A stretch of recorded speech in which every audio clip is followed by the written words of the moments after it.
Hindi na maitago ng ating mga kababayan ang matinding takot dahil sa nakaambang giyera na posibleng sumiklab sa pagitan ng Pilipinas kontra sa mas malalakas na bansa.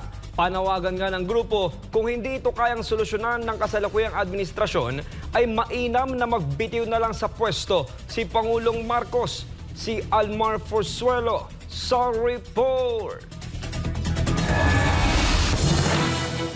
Hindi pa nangangalahati sa termino ang Marcos Jr. administration ay kaliwat kanan na ang mga ginagawang kilos protesta laban sa pamahalaan. Hindi lang sa Luzon, Visayas at Mindanao, kundi maging sa ibang bansa, iisa lang ang sigaw ng mga Pilipino.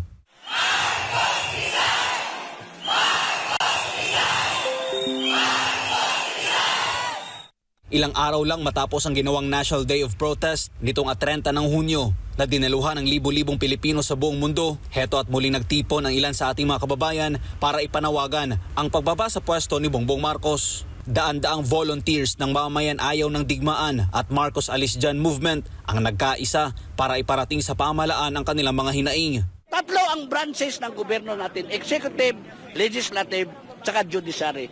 Anong ginawa ninyo ngayon? Anong ginawa ninyo sa bansang ito? Bakit hindi kayo manindigan para sa taong bayan, lalo na sa banta ng giyera na tayong lahat ay mamamatay? Ayon kay dating Department of Energy, Undersecretary Ben Ranque, kaya nila binuo ang Marcos Alis Dyan Movement ay dahil punong-puno na sila sa pagiging mahina at kawalang resulta sa pamamalakad ng mga nasa kapangyarihan ngayon. Kaya kinasa namin itong Marcos Alis Dyan kasi wala na kaming magawa. Enough is enough. We have had trouble. Enough for the trouble. Marami ng kaguluhan. Mataas na ang kagutuman. Bumalik ang druga. Bumalik ang criminality. Bigas saan? Ang 20 pesos mo. Di ba? Nag-iisip ka ba? Para naman sa dating Philippine diplomat at political analyst na si Adolfo Paglinawan, nanganganib ngayon ang ating bansa dahil sa presensya ng mga Amerikano. Punta tayo mula noong 2001, 2003. Nagpunta sila sa Iraq, ginera nila Iraq. Nagpunta sila sa Afghanistan, ginera nila Afghanistan. Punta sila sa Syria, sa Libya. At ngayon nasa Ukraine na sila. Nako, mga kabansa, lahat ho ng binanggit ko, wasak-wasak. Wasak-wasak na bansa.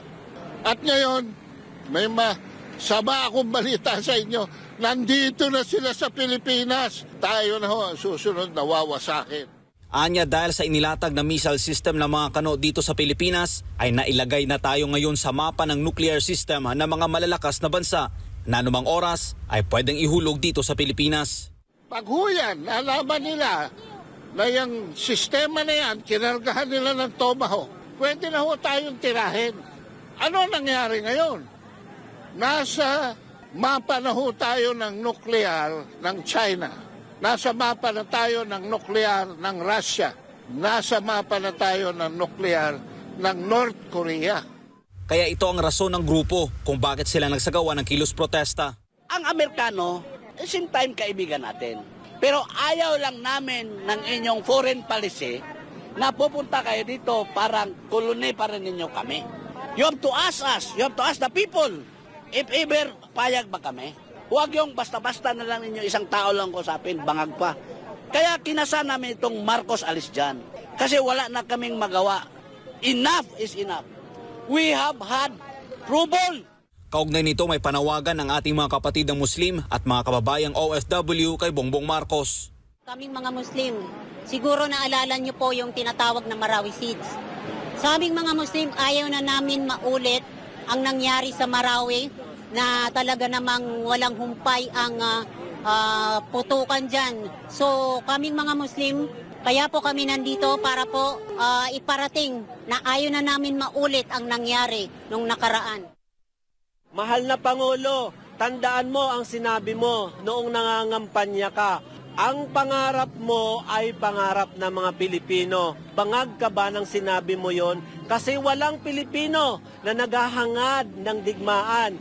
Walang Pilipinong naghahangad ng panganib para sa kanilang pamilya.